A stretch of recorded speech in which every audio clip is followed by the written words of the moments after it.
लोकी कहते तो हैं मैनू तेरे नाल प्रेम है, तेरे नाल प्रेम है। पता नहीं कित्थे मैं बैठा सी, मैनू कहन लगा इस आइसक्रीम नाल मैनू बड़ा प्रेम है। मैं कहा होवेगा तेनू बड़ा प्रेम आइसक्रीम नाल, पर यह भी नहीं पता प्रेम के अर्थ की ने। प्रेम ते कुर्बानी ते खड़ा है, निछावर होने ते खड़ा है। हुण आइसक्रीम ते निछावर होवेगा, कुर्बान होवेगा।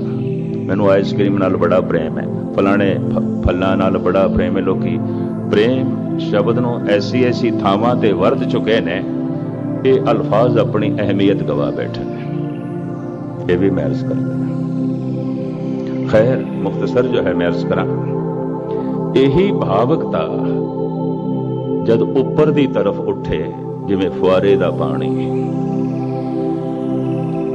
ये भावकता जब थल्ले की तरफ जावे आबशार थल्ले आ रही है। मोह ये समतल ते वग रही है प्रेम, पर इस दे उछाल आ जाए जैसे कि बदल उमड़ पे ने, उछल पे ने, सागर तो ऊपर जा रहे हैं, ऊपर उठ गए ने। जैसे कि फुआरे का पानी कुछ ऐसा प्रेशर मिले है, ऊपर उठ गए। इनू भगती कहते हैं, भगती रस। प्रेम दे सारे विचार खो जाते ने, भगती दे सारे पाप खो जाते हैं। ये भी मैं अर्ज करते हैं। ऐन हिरदे नूं कंचन वर्गा कर देंदी है भगती। पानी ऊपर की तरफ उछल पे, इतने ऊपर उठ गया, इतना हल्का हो गया, हवावां दे मोंडियां ते असवार होके ऊपर जा रहे हैं बदल। सुरत उच्ची हो गई, बहुत उच्ची हो गई, भावकता भक्ति बन गई है। भाव अंकित होया है और भक्ति दे रूप में।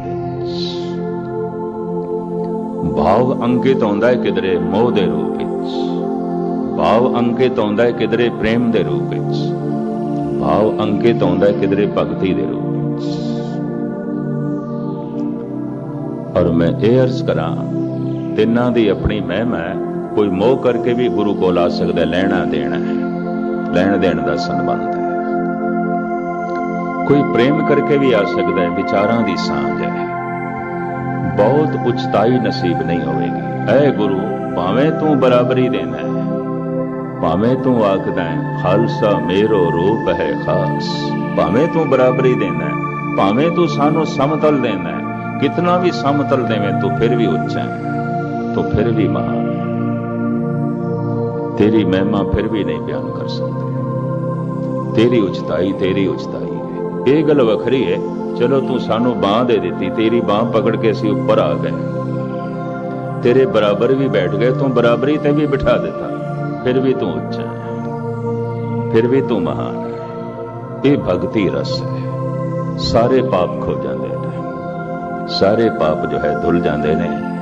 साध संगत बिन भाव नहीं उपजे, भाव बिन भगत ना होए तेरी। भगत रविदास कहते ने, सतसंग तो बिना कथा कीर्तन सुने बिना भावना नहीं पैदा होती, ते भावना तो बिना भक्ति नहीं, ते भक्ति तो बिना भगवान किथे, परमात्मा किथे। धन गुरु ग्रंथ साहब जी महाराज रहमतां करन, सारियां ते बख्शिशां करन। रब दी गल कीर्तन राही सुनदियां सुनदियां, कथा राही सुनदियां सुनदियां भाव पैदा होवे, और भाव दे इतना उछाल आवे कि भाव भक्ति बन जाए, और साडा संबंध उस अकाल पुरख नाल जो है जुड़े। साडे सारे पाप मिटन, साडे सारे दुख मिटन, सतगुर सारियां ते ऐसी मेहरामद करन। इतने ही शब्द प्रवान करने, इत्थे ही समाप्ति। शाम का भी दीवान सिटी साहब होरी कहते सन रखे है, तो रोज की तरह 7 बजे तो लैके 9 बजे तक शाम को भी इसे तरीके नाल दीवान सजणगे, कीर्तन होवेगा, कथा होवेगी, विचारां होणगियां। उम्मीद है आप शाम को वक्त कढ़ के पहुंचने की कृपालता करोगे। तो शाम को दास ने मूल मंत्र की विचार आरंभ की हुई है, तुझ बुद्धि अनुसार वही आप जी के सामने रखांगे। सारियां दा हार्दिक तौर पर धन्यवाद। भुल चुक दी क्षमा। वाहिगुरु जी का खालसा, वाहिगुरु।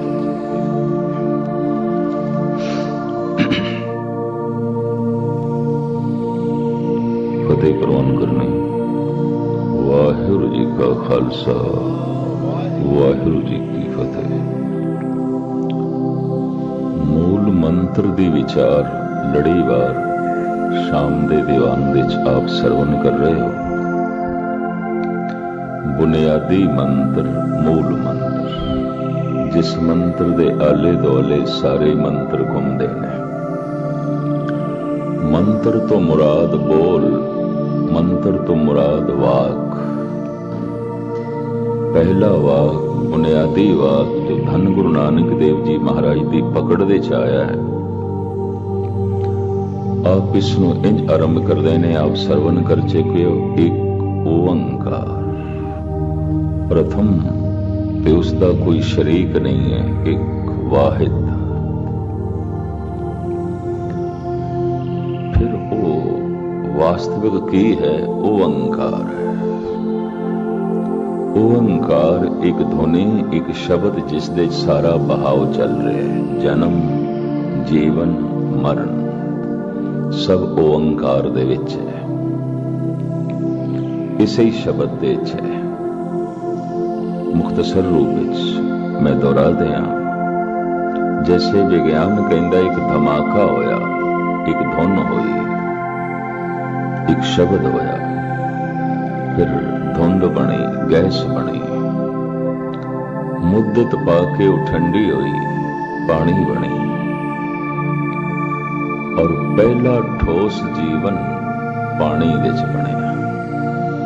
ਵਿਗਿਆਨ ਐਸਾ ਅੱਜ ਕਹਿ ਰਿਹਾ ਹੈ, ਹਜ਼ਾਰਾਂ ਸਾਲ ਤੋਂ ਅਵਤਾਰੀ ਪੁਰਸ਼ਾਂ ਦੀ ਪਕੜ ਦੇ ਚ ਇਹੀ ਕੁਛ ਆਇਆ ਹੈ। ਅਰਬਦ ਨਰਬਦ ਧੁੰਦੋਕਾਰ, ਯੁਗਾਂ ਤੋਂ ਪਹਿਲੇ, ਸਮੇਂ ਤੋਂ ਪਹਿਲੇ, ਮਨੁੱਖਾਂ ਤੋਂ ਪਹਿਲੇ, ਸਭ ਕੁਝ ਤੋਂ ਪਹਿਲੇ ਧੁੰਦ ਸੀ, ਔਰ ਧੁੰਦ ਤੋਂ ਪਹਿਲੇ ਸ਼ਬਦ ਸੀ, ਸ਼ਬਦ ਤੋਂ ਪਹਿਲੇ ਪ੍ਰਕਾਸ਼ ਸੀ। ਸਾਚੇ ਤੇ ਪਵਣਾ ਭਇਆ, ਪਵਣੇ ਤੇ ਜਲ ਹੋਏ, ਜਲ ਤੇ ਤ੍ਰਿਭੁਵਨ ਸਾਜਿਆ, ਘਟ ਘਟ ਜੋਤ ਸਮਾਏ। ਪਰ ਇਹ ਧਮਾਕਾ ਕਦੋਂ ਹੋਇਆ? ਇਹ ਸ਼ਬਦ ਕਦੋਂ ਹੋਇਆ? ਇਸ ਬਾਰੇ ਗੁਰੂ ਨਾਨਕ ਦੇਵ ਜੀ ਕਹਿੰਦੇ ਨੇ, ਥਿਤ ਵਾਰ ਨਾ ਜੋਗੀ ਜਾਣੇ, ਰੁੱਤ ਮਾਰ ਨਾ ਕੋਈ, ਜਾਕਰ ਟ੍ਰਾਸਿਟੀ ਕੋ ਸਾਜੇ ਆਪੇ ਜਾਣੇ ਸੋਏ। ਅੰਦਾਜ਼ੇ ਹੋ ਸਕਦੇ ਨੇ, ਲੇਕਿਨ ਸਹੀ ਨਹੀਂ। ਸੰਸਾਰ ਦੇ ਜਨਮ ਦਾ ਅੰਦਾਜ਼ਾ ਹੋ ਸਕਦਾ ਹੈ, ਸਹੀ ਨਹੀਂ। ਔਰ ਇਸ ਸਭ ਕੁਝ ਦੀ ਪਰਲੇ ਕਦੋਂ ਹੋਵੇਗੀ, ਅੰਦਾਜ਼ਾ ਹੋ ਸਕਦਾ ਹੈ, ਸਹੀ ਨਹੀਂ। ਸਾਡਾ ਜਨਮ ਕਦੋਂ ਹੋਇਆ ਸੀ, ਕੁਝ ਸਹੀ ਨਹੀਂ। ਤੁਸੀਂ ਆਖੋਗੇ ਜਨਮ ਤਿਥ ਸਾਡੀ ਲਿਖੀ ਹੋਈ ਹੈ, ਅਸੀਂ ਜਨਮ ਦਿਨ ਮਨਾਉਂਦੇ ਹਾਂ, ਗੁਰਬਾਣੀ ਨੇ ਇਸ ਨੂੰ ਜਨਮ ਮੰਨਿਆ ਹੀ ਨਹੀਂ। ਇਹ ਨਹੀਂ ਹੈ ਜਨਮ। ਜਿਸ ਦਿਨ ਜੀਵ ਮਾਤਾ ਦੇ ਉਦਰ ਦੇ ਵਿੱਚ ਪ੍ਰਵੇਸ਼ ਕਰਦਾ ਹੈ, ਉਹੀ ਜਨਮ ਹੈ, ਉਹੀ ਜਨਮ ਹੈ। ਪਹਿਲੇ ਪਹਿਰੇ ਰਹਿਣ ਕੇ ਵਣਜਾਰਿਆ ਮਿੱਤਰਾ, ਹੁਕਮ ਪਾਇਆ ਗਰਭਾਸ, ਤੇਰੀ ਜੀਵਨ ਯਾਤਰਾ ਗਰਭ ਤੋਂ ਆਰੰਭ ਹੋਈ। ਪਰ ਜੀਵ ਨੇ ਕਿਸ ਦਿਨ, ਕਿਸ ਸਮੇਂ ਗਰਭ ਦੇ ਵਿੱਚ ਪ੍ਰਵੇਸ਼ ਕੀਤਾ, ਭਾਵੇਂ ਸਾਇੰਸ ਚਰਮ ਸੀਮਾ ਤੇ ਪਹੁੰਚੀ ਹੋਈ ਹੈ, ਸਹੀ ਨਿਸ਼ਚਿਤ ਸਮਾਂ ਕੋਈ ਵੀ ਨਹੀਂ ਦੱਸ ਸਕਦਾ। ਨਿਸ਼ਚਿਤ ਹੈ ਕਿ ਜਨਮ ਹੋਇਆ ਸੀ, ਕਦੋਂ ਹੋਇਆ ਸੀ ਈਸ਼ਵਰ ਜਾਣੇ। ਨਿਸ਼ਚਿਤ ਹੈ ਕਿ ਮਰਨ ਹੋਵੇਗਾ, ਕਦੋਂ ਹੋਵੇਗਾ ਈਸ਼ਵਰ ਜਾਣੇ। ਨਿਸ਼ਚਿਤ ਹੈ, ਬਾਕੀ ਕੁਝ ਵੀ ਨਿਸ਼ਚਿਤ ਨਹੀਂ। ਸਫਲਤਾ ਮਿਲੇਗੀ ਕਿ ਨਹੀਂ, ਪ੍ਰਭਤਾ ਮਿਲੇਗੀ ਕਿ ਨਹੀਂ, ਸਿੰਘਾਸਨ ਮਿਲੇਗਾ ਕਿ ਨਹੀਂ, ਵਸਤੂਆਂ ਮਿਲਣਗੀਆਂ ਕਿ ਨਹੀਂ ਮਨ ਚਾਹੀਆਂ, ਕੁਝ ਨਿਸ਼ਚਿਤ ਨਹੀਂ। ਪਰ ਨਿਸ਼ਚਿਤ ਹੈ ਕਿ ਮੌਤ ਨਿਸ਼ਚਿਤ ਹੈ, ਲਾਜ਼ਮੀ ਨਿਸ਼ਚਿਤ ਹੈ, ਪੱਕੀ ਹੈ, ਹੋਵੇਗੀ। ਪਰ ਕਦੋਂ ਹੋਵੇਗੀ ਕੁਝ ਪਤਾ ਨਹੀਂ। ਨਿਸ਼ਚਿਤ ਹੈ ਪਰ ਕੁਝ ਪਤਾ ਨਹੀਂ।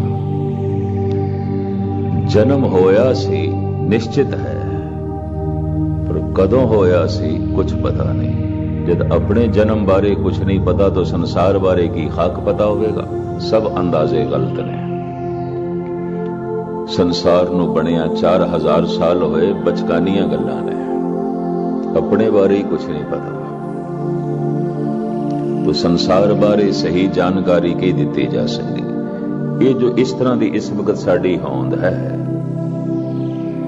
ये कदों आलमे वजूद दे आई। महाराज कहते जब तू गर्भ दे प्रवेश किया, ये तेरी यात्रा आरंभ हो गई इस जीवन दे। उंज तू बहुत जी चुके हैं।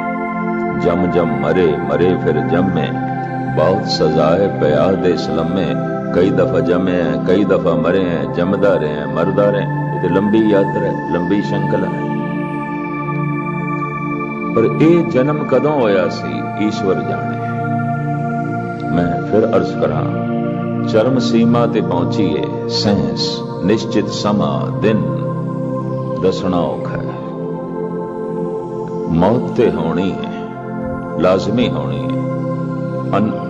अनगहली अज्ञानी तो अज्ञानी मनुख भी समझदा है, लेकिन कदों होनी है कुछ भी नहीं पता, कुछ भी नहीं पता। परमात्मा की तरफों निश्चित है मौत। इस निश्चिता का सानू पता नहीं, इस वास्ते मनुख मौत तो निश्चिंत हो जाता। शायद नहीं, शायद नहीं। ईश्वर की तरफों तो निश्चित है। पर चूंकि है, कदों है कुछ पता नहीं, मनुख नूं पता नहीं, इस करके निश्चिंत है। तो मैं इतनी गल इस वास्ते अर्ज की है, संसार कदों बनया। पहले सवाल यह है, तेरी जीवन यात्रा कदों आरंभ हुई? अपने आप का तो पता नहीं, इन्ने वड्डे ब्रह्मंड का ये कदों तो बनया। महाराज कहते थित वार ना जोगी जाने। जुड़े होया जोगी जो जुड़ गया, जो परमात्मा नाल जुड़ गया, वो भी नहीं दस सकता। हितवार ना जोगी जाने, रुतमा ना कोई। जा करता सृष्टि को साजे, आपे जाने सोई। वो एक है, प्रकाश है, उस तो एक ध्वनि हुई। और वो ध्वनि की हुई, मैं एक दफा फिर दोहरा दिया, भारत के जितने संत होए ने, अवतार होए ने, वो एक आवाज कहते ने, वो ध्वनि ओंकार सी। वो धुन ओंकार सी। और उसे धुन दे ये सारा बहाव चल रहा है, जन्म जीवन मरण। उसे ही धुन दे कीता बसाओ, एको कवाओ, तिस्ते होए लख दरियाओ। ये लखां जिंदगियां दे दरिया, कि दरिया बह रहे हैं, सब कुछ बह रहा है इस ओंकार दे। की बह रहा है? जन्म हो रहा है, जीवन हो रहा है, फिर मरण हो रहा है, मरण फिर जन्म दे बदलता है। ये बहाव चल रहा है, एक बहाव चल रहा है इसे ही धुन दे, इसे ही शब्द दे। यही जैनियां दी पकड़ दे च आया है, यही सनातनियां दी पकड़ दे च आया है, यही महात्मा बुद्ध दी पकड़ दे च आया, और यही गुरु नानक दी पकड़ दे च आया। किसी हद तक अमीर खुसरो भी यही कहता है। सूफी संत भारत के संतां दे बहुत नेड़े ने, सूफी फकीर। यही कारण है कि सूफियां नूं, सही मैने दे सूफियां नूं इस्लाम ने कबूल नहीं किया। मंसूर नूं सूली ते चाड़ दिता गया। शमस तबरेज दी पुठी खल लाई गई मुल्तान दे। सरमद नूं कतल किया गया दिल्ली दे लाल किले दे। और साईं बुल्ला शाह जो इधर लाहौर दे नेड़े रहने वाला, ये भी सूफी सन सी। इन्हें कह दिता, जे जाहर करा इसरार ताई, सारे भुल जावन तकरार ताई। फिर मारन बुले यार थाई, ते गुप्ती बात सुखींदी है। कहंदा मैं जानिया जो मैं कहना नहीं। क्यों? कहंदा मैं कहा ते मेरी हालत मंसूर जैसी, जे मैं कह देता तो मेरी हालत शमस तबरेज जैसी। जे मैं कह देता तो जो सरमद नाल होया मेरे नाल होगा। दुनिया का हाजमा बड़ा कमजोर है, बहुत कमजोर है। हर एक ने अपना दायरा बना रखे, उस दायरे च जी रहे हैं, तेली दे बैल की तरह, कोलू दे बैल की तरह। कहंदा एक आवाज, एक शब्द शरत अदब दी है, हर हर विच सूरत रब दी है।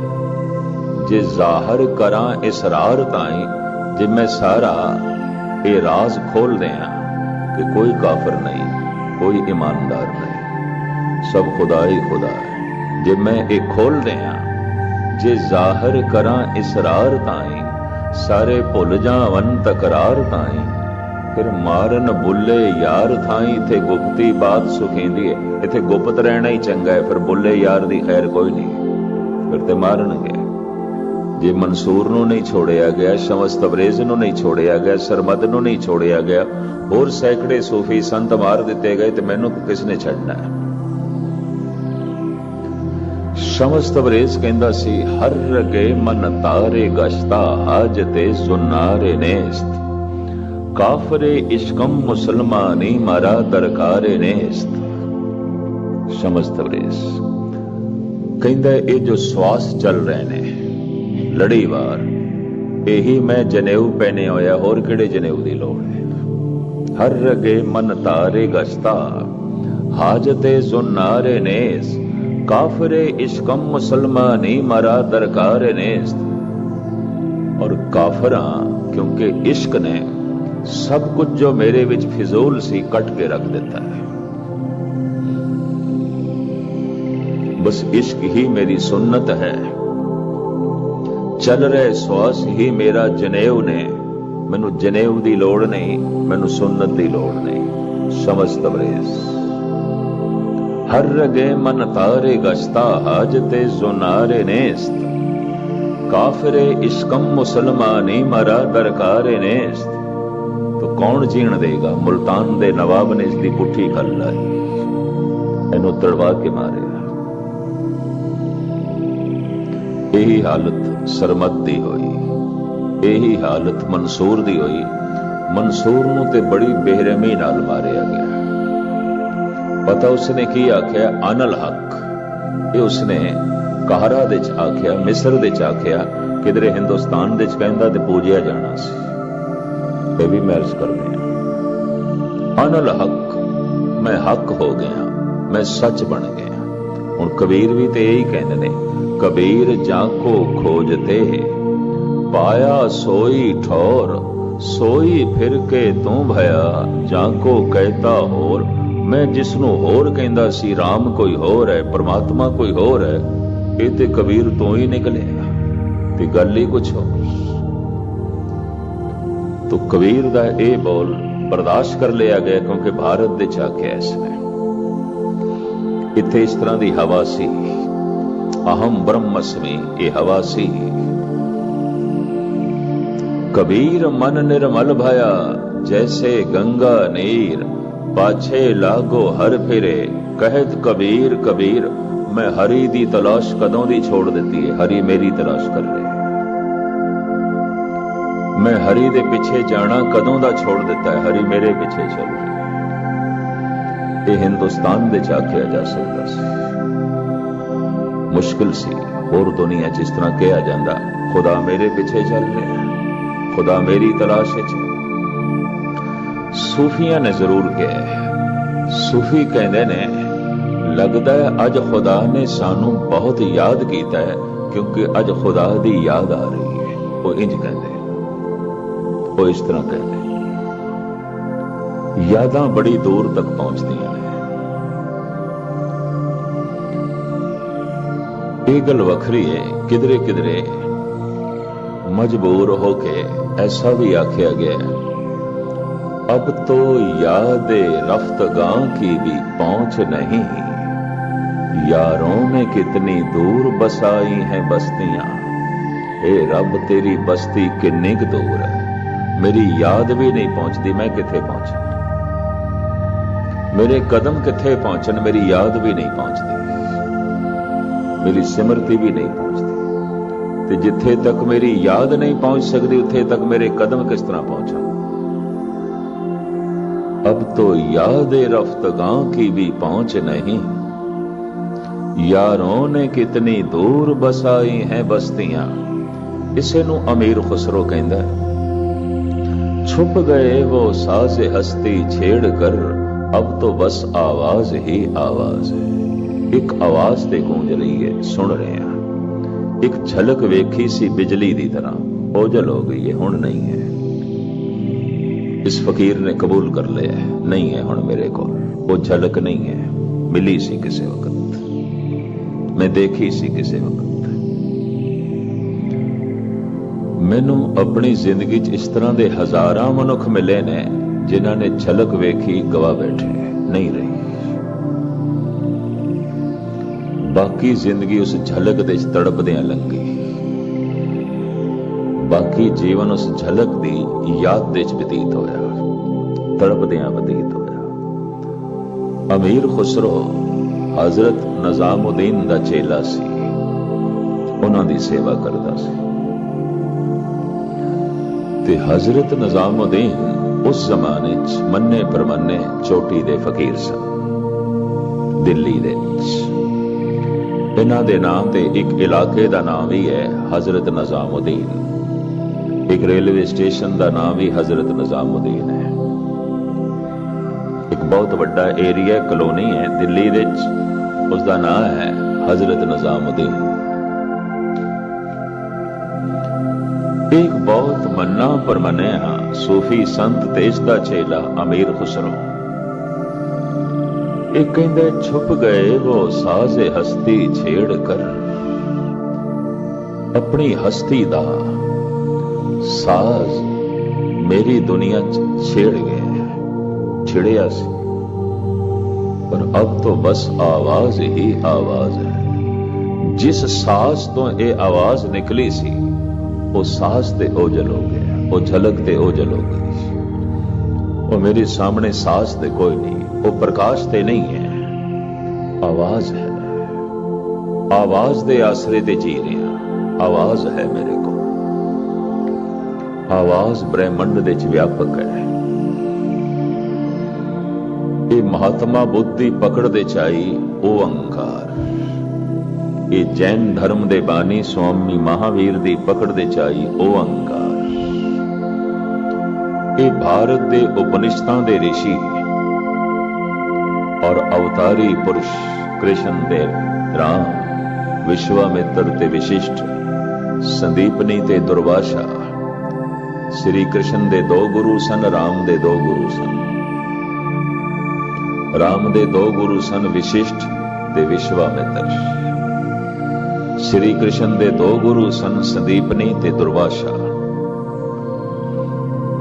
ये जो मुखी बंदे ने धार्मिक दुनिया दे, जिन्हां दे उत्ते हिंदुस्तान का धार्मिक इतिहास खड़ा है, कहते मूल ध्वनि ओंकार है। गुरमत का जमाना आया, गुरु नानक का जमाना आया, आप दी कंठ तो भी निकलिया मूल मंत्र, मूल बोल, बुनियादी बोल ओंकार। ये गुरु ग्रंथ साहब जी महाराज सैकड़े थावां ते आंदा है। किधरे बाणी शुरू होंदी है, राग शुरू होंदा है, नवी गल शुरू होंदी है, भगतां दी बाणी शुरू होंदी है, मूल मंत्र मौजूद, और मूल मंत्र दा पहला अखर एक ओंकार। इनू बार बार क्यों दोहराया? इनू सारे गुरु ग्रंथ साहब विच बार बार क्यों लिखे है? यही तो एक ध्वनि है जो व्यापक है, ब्रह्मंड दे च व्यापक है, और इसे च सारा बहाव चल रहा है, जन्म, जीवन, मरण। इस्लाम दे सूफी संतां दी पकड़ दे जरूर आया, वो साफ कह रहे हैं अब तो बस आवाज ही आवाज है, सब कुछ उसे आवाज दे चोरे है। हुण वो आवाज कहंदे ने, संस्कृत दे च आवाज नूं कहंदे ने मंत्र, बोल, आवाज। ब्रिज भाषा शब्द कह देंगे, पंजाबी च असीं वाक कह देंगे, इसनूं असीं इंज कह सकते हैं मूल वाक, मूल आवाज, मूल मंत्र, इंज कह सकते हैं। पुरानी भाषा देश दी संस्कृत सी, और यही धर्म की भाषा बन गई, क्योंकि धर्म नूं वर्णन करने वास्ते जैसे शब्द उस कोल ने ਯਕੀਨ ਜਾਣੋ ਦੁਨੀਆ ਦੀ ਕਿਸੇ ਭਾਸ਼ਾ ਕੋਲ ਨਹੀਂ। ਇੰਗਲਿਸ਼ ਦੇ ਕੋਲ ਜਿਹੜੇ ਸ਼ਬਦ ਨੇ ਵਿਗਿਆਨ ਨੂੰ ਪ੍ਰਗਟ ਕਰ ਸਕਦੇ ਨੇ, ਗਿਆਨ ਨੂੰ ਨਹੀਂ।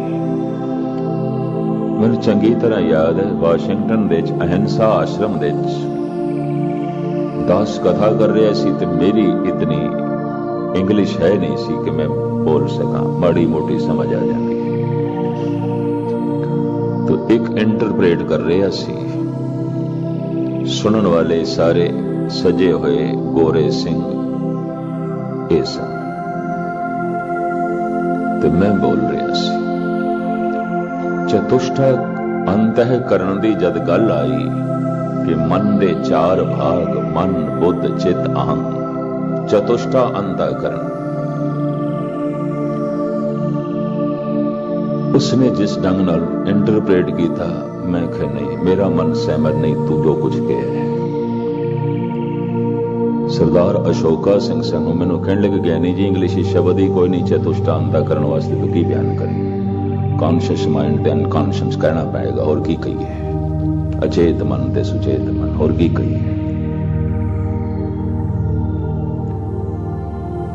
विज्ञान नू वर्णन करने वास्ते इंग्लिश कोल पूरे शब्द हैं, अखर हैं।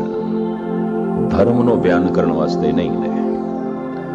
धर्म नो बयान करने वास्ते संस्कृत कोल पूरी भाषा है, पूरे अक्षर ने, और जेड़े भी अक्षर बनाए गए धर्म नो प्रगट करने वास्ते। लेकिन विज्ञान नो प्रगट कर सकन, यकीन जानो उन्हां कोल भी शब्द कोई नहीं, उन्हां नूं भी इधरों उधार लेने पैंदे ने, ये भी महर्ज करते हैं।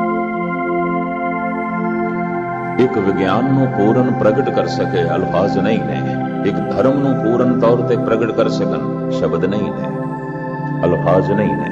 इस हिसाब नाल दोवें कह दईए भाषावां लंघणियां ने, एक विज्ञान दी दुनिया च नहीं चल सकती, धर्म दी दुनिया च नहीं चल सकती। इस वास्ते मैं अर्ज करा, इंग्लिश दे धर्म दी कतई पूरी व्याख्या नहीं हो सकती, कतई नहीं हो सकती, भावें कई कहंदे पए ने। इसनूं इस्लाम ने अगर नहीं मनिया तो चंगा ही कीता है, बई नमाज ते अरबी च ही पढ़ांगे, कुरान दी तलावत ते अरबी च ही होवेगी, और किसी भाषा च नहीं। मूल खो जाएगा, बुनियाद खो जाएगी। जिवें मोहम्मद साहब दी पकड़ दे चाई वो खो जाएगी, नहीं, वो ते अरबी पढ़नी पेगी मुसलमान। कितने इंग्लिश दे टीके पढ़ लो, यकीन जानो सरूर नहीं मिलेगा जितने चिर तक यही बोल तुसी अपनी जबान ते ना दोहराओ जो गुरु नानक दी पकड़ दे चाहे, जो गुरु नानक दे कंठ तो निकले, जो गुरु नानक दी रसना तो निकले। तो खैर मुख्तसर जो है मैं अर्ज करा, जद भी कोई इस बहाव नूं देख लैंदा है, उसका दायरा बड़ा वसी हो जाता है। ये शब्द कित्थों शुरू होंदा है, कित्थे खत्म होंदा है, कुछ नहीं पता। धुन व्यापक है, प्रकाश व्यापक है, ध्वनि व्यापक है, प्रकाश व्यापक है, शब्द व्यापक है। कीता पसाओ एको कवाओ, शब्द एक, 2 3 4 नहीं, एक, एको कवाओ, एक ध्वनि।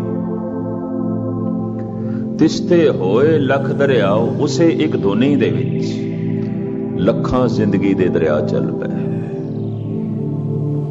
सूरजां दे दरिया, चंद्रमा दे दरिया, तारे ग्रह नक्षत्र धरती, पवन पानी मनुख जीव जंतु पशु पक्षी वनस्पति, पता नहीं कितने दरिया चल पए उसे एक धुन दे, उसे एक शब्द दे। और गजब दी गल, हिंदुस्तान दे प्राचीन सारे संत सहमत ने। जद किसी दी धुन प्रगट दे च आ जाती है तो कह देता है परमात्मा नूं मैं हुण सुन रहा, और मैनू ऐसा बोध हो गया कि परमात्मा हर वक्त बोल रहे हैं। ठाकर हमरा सद बोलंता, मेरा रब हर वक्त बोल रहे हैं, कभी चुप नहीं करता, मौनी नहीं है, वो तो बोल रहे हैं, हर वक्त बोल रहे हैं। उदी धुन हर वक्त गूंज रही है, नहीं सुनाई दे रही तो असी बह रहे हैं, और की है, इन्ना कहना पड़ेगा। कारण चेतना मन ये भी बोली जा रही है, चुप करे ते सुने, नहीं चुप करता। तो एक ते परमात्मा बोल रहे, मनुख दा मन बोल रहा, बस मन ही दीवार है। ये अपनी सोचनी च पिया, अपने विचारां च पिया, अपने चिंतन दे च पिया। छड़ तू सब परमात्मा दे। कम से कम 23 घंटे तू सोचना है सोच, विचारना है विचार, चेते करना है चेते कर। जद 1 घंटा बंदगी वास्ते बैठ, मन नू परे कर, ये नहीं मिलन देगा, ये दीवार बन के खड़ा हो जाएगा। क्योंकि मन दे जिहड़ी सोचनी चलेगी, मन दे जिहड़े विचार चलणगे, मन दे जो चिंतन यादां चलणगियां, ये ते दीवार बन के खड़ी हो जाएगी, तेनों मिलन नहीं देगी। तो खैर उस ओंकार दे नाल गुरु नानक ने एका जोड़िया, क्योंकि जिन्हां दी पकड़ दे च आया वो ते सच्चे ऋषि संत महापुरुष सन। ते बाद विच हज़ारां साल दा ये जिहड़ा अंतराल गैप खड़ा हो गया, अज ते किथे ऋषि मुनि, वो अवतार। तो विश्वास अंध विश्वास बन गया। अंध विश्वास किसनों कहते ने? जिसनों मैं जानिया नहीं, मैं समझिया नहीं, फिर भी मैं कह रहा, बयान कर रहा। तो ये मेरा बयान करना अंधविश्वास तो ज्यादा और कुछ भी नहीं। शेख सादी साहब ते कहा करते सन, मजहब की दुनिया च, धर्म की दुनिया च सब अंधे लोग रास्ता दिखा रहे हैं। अंधे लोग, सब सुते हुए बंदे सुत्या होया नूं जगाण की कोशिश पे करते हैं। हद हो गई, तू आप ही सुता पे तो सुते हुए नूं किस तरह जगाएगा? खुफ्ता रा खुफ्ता कि कुनद बेदार। ये सुता होया सुते हुए नूं किस तरह जगाएगा? ये बुझी हुई शमा नूं किस तरह जलाएगी? तो शेख सादी साहब कहा करते सन, ये बुझे हुए दीपकां नूं जलाण की कोशिश पे करते हैं। ये सुते हुए मनुख मजहब की दुनिया दे, धर्म की दुनिया दे, ये सुते हुए मनुख सुतियां नूं जगाण की कोशिश पे करते हैं। ये अंधे मनुख रस्ता दिखाण की कोशिश पे करते हैं। कहते हैं कम से कम ये इतना काम ना करन ते शायद अंधे कुछ टटोल के कुछ उन्हां दी अखां भी खुलन, अपने अखां दा इलाज भी करान, भी नहीं दिखाई देंदा, कुछ कोशिश भी करन जागण दी, पर सुते हुए जागण ही नहीं देंदे। क्योंकि सुते हुए दावा पे करदे असीं जागे होए हां, तुहानूं जगा रहे हैं, पर इन्हां कोल पुछिए सुनाई दे रहा है परमात्मा? अगर नहीं सुनाई दे रहा तो मन सुता पे, और की है? जागत सोया जन्म गवाया। महाराज कहते माड़ा जिहा तू शरीर दे तल ते जागया है, मन दे तल ते सुता है। जागत सोया जन्म गवाया। सारी जिंदगी सुतियां ही लंघ गई, सुतियां ही जीवन व्यतीत हो गया। वो जिहड़ी धुन गूंज रही है ते उसनूं बाहरों वाहिगुरू वाहिगुरू दी धुन, इहदी की लोड़ पैगी बाहरों? अपने सुते हुए मन नूं जगाण वास्ते। जिस दिन मन जागदा है फिर उस धुनी नूं सुन लैंदा है, फिर अजप्पा जाप चलदा है, फिर रसना नूं जपण दी लोड़ नहीं, फिर जबान नूं कुछ कहण दी लोड़ नहीं। ये सच्चाई जिन्हां दी पकड़ दे च आई, खास करके अरब दुनिया च, ते जद उन्होंने बयान कर दी, कतल होए, मारे गए।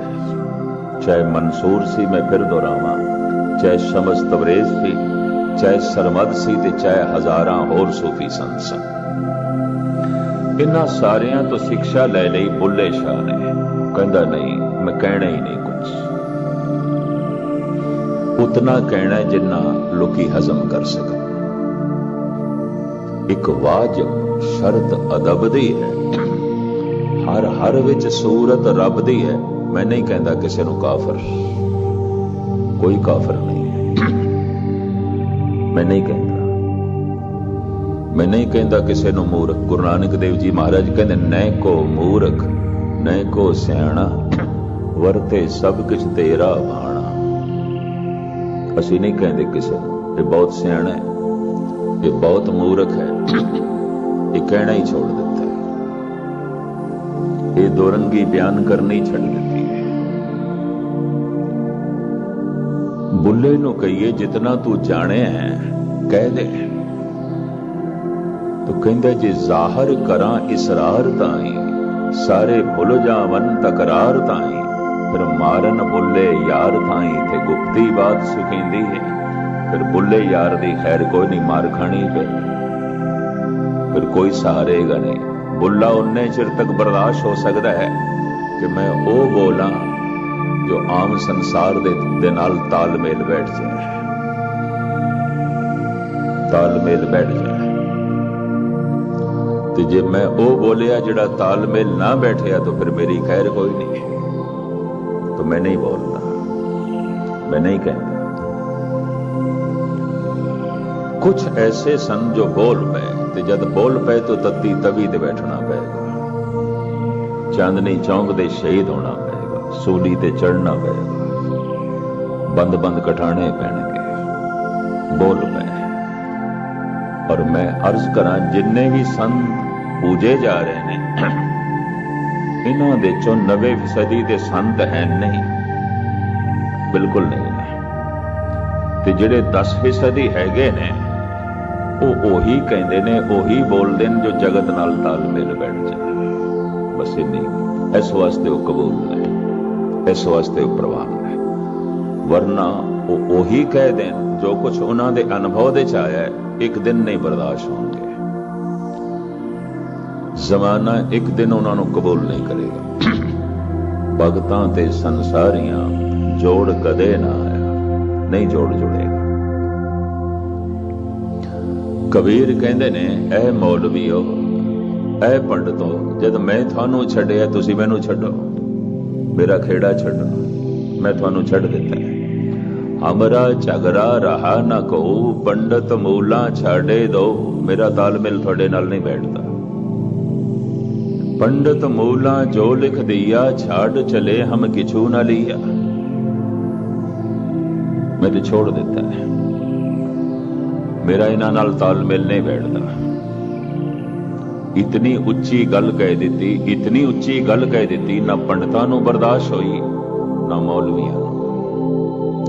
आप सुन के हैरान होवोगे, जद महात्मा बुद्ध ने सच्चाई नूं वर्णन कीता, कोई 4 वर्ण नहीं थे, कोई जन्म तो शूद्र नहीं, कोई जन्म तो ब्राह्मण नहीं, कोई खत्री नहीं, कोई वैश्य नहीं, एक बहाव है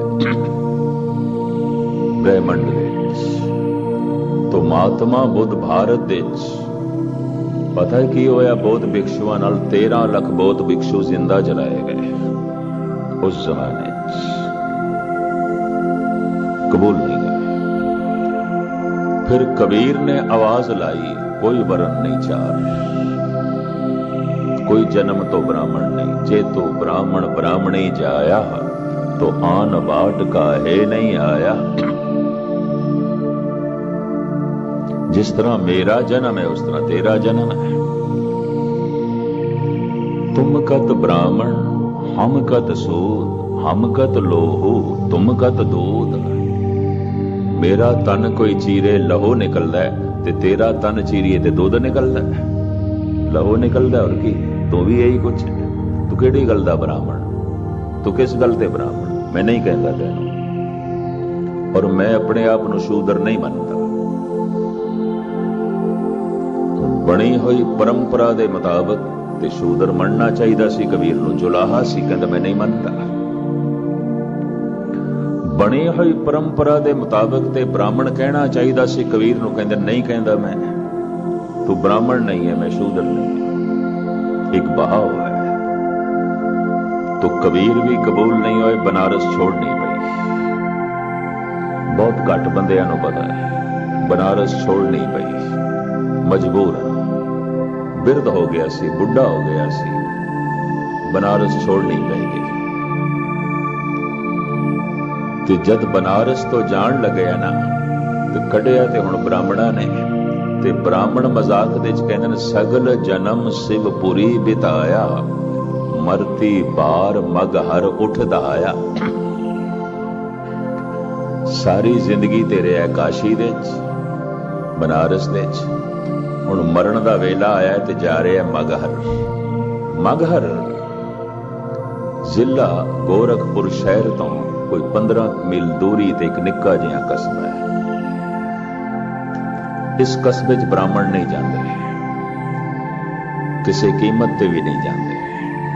कहंदे ने ਇਹ ਗਣੇਸ਼ ਦਾ ਸਰਾਪਿਆ ਹੋਇਆ ਕਸਬਾ ਹੈ। ਇੱਥੇ ਕਿਸੇ ਦੀ ਮੌਤ ਹੋ ਜਾਏ ਤੇ ਖੋਤੇ ਦੀ ਜੋ ਨਿਜ ਜਾਏਗਾ।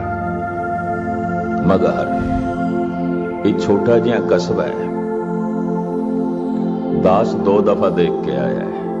ਜਦ ਗੋਰਖਪੁਰ ਪ੍ਰਚਾਰ ਦੇ ਸੰਬੰਧ ਚ ਗਿਆ ਤੇ ਮੈਂ ਕਿ ਦੇਖ ਆਈਏ, ਇੱਥੇ ਆ ਕੇ ਆਖਰੀ ਸਮਾਂ ਬਤੀਤ ਕੀਤਾ ਕਬੀਰ ਨੇ। ਦੇਖ ਆਈਏ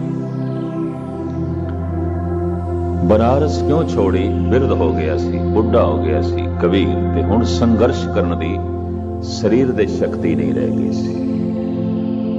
ਰੋਜ਼ ਰੋਜ਼ ਦਾ ਸੰਘਰਸ਼, ਇਧਰ ਬ੍ਰਾਹਮਣਾਂ ਨਾਲ, ਇਧਰ ਮੌਲਵੀਆਂ ਨਾਲ,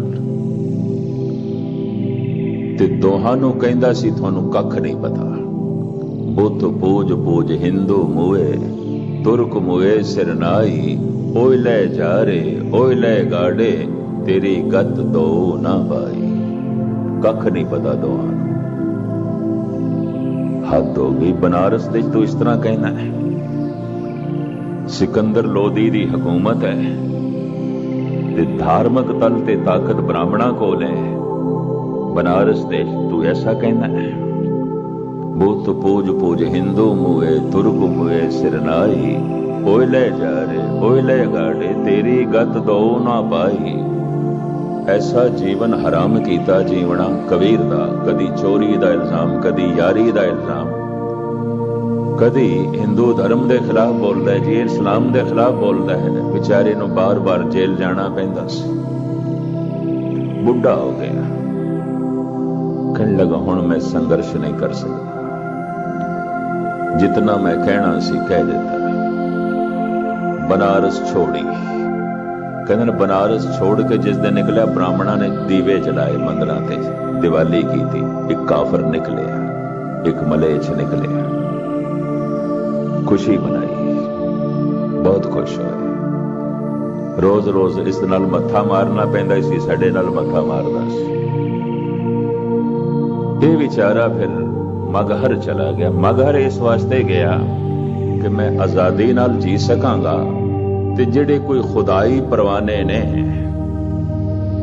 ਕੋਈ ਰੱਬ ਦੀ ਸ਼ਮਾ ਤੇ ਜਲਣ ਵਾਲੇ ਪਤੰਗੇ ਨੇ, ਅਗਰ ਉੱਥੇ ਆ ਜਾਣਗੇ ਤੇ ਸ਼ਾਇਦ ਮੈਥੋਂ ਕੁਝ ਲਾਭ ਲੈ ਲੈਣ, ਮੈਂ ਉਹਨਾਂ ਨੂੰ ਦੱਸਾਂਗਾ। ਇਸ ਤਰ੍ਹਾਂ ਉਸਨੇ ਉੱਥੇ ਸਤਸੰਗ ਜਮਾਇਆ, ਔਰ ਇਹ ਨਿੱਕਾ ਜਿਹਾ ਕਸਬਾ ਜੋ ਅੱਜ ਬਣਿਆ ਹੈ, ਇਹ ਕਬੀਰ ਦੇ ਵਸਣ ਕਰਕੇ। ਉਂਝ ਨਹੀਂ, ਉਂਝ ਉਸ ਧਰਤੀ 'ਚ ਕੋਈ ਵੀ ਨਹੀਂ ਰਹਿੰਦਾ ਸੀ। ਮਗਰ ਇੱਕ ਘਰ ਵੀ ਨਹੀਂ ਸੀ ਕਬੀਰ ਦੇ ਸਮੇਂ। ਕਿਉਂ? ਸਰਾਪੀ ਹੋਈ ਧਰਤੀ ਸੀ ਵੀ ਜਿਹੜਾ ਲੰਘਦਿਆਂ ਵੀ ਕਿਧਰੇ ਮਰ ਗਿਆ ਤੇ ਸਿੱਧਾ ਖੋਤੇ ਦੀ ਜੂਨ 'ਚ ਜਾਏਗਾ। ਤੋ ਕਬੀਰ ਕਹਿਣ ਲੱਗੇ ਆਪਾਂ ਚੱਲਣਾ, ਉੱਥੇ ਹੀ ਚੱਲਣਾ ਜਿਹੜੀ ਸਰਾਪੀ ਹੋਈ ਧਰਤੀ ਹੈ। ਭਾਵੇਂ ਕੁਝ ਸਿਆਣੇ ਕਹਿਣ ਲੱਗੇ ਭਗਤ ਜੀ ਕੋਈ ਹੋਰ ਜਗ੍ਹਾ ਚੁਣ ਲਓ। ਕਬੀਰ ਕਹਿੰਦੇ ਸਨ ਹੋਰ ਜਗ੍ਹਾ ਫਿਰ ਬ੍ਰਾਹਮਣ ਪਹੁੰਚ ਜਾਏਗਾ, ਤੇ ਮੈਂ ਹੁਣ ਸੰਘਰਸ਼ ਨਹੀਂ ਕਰ ਸਕਦਾ।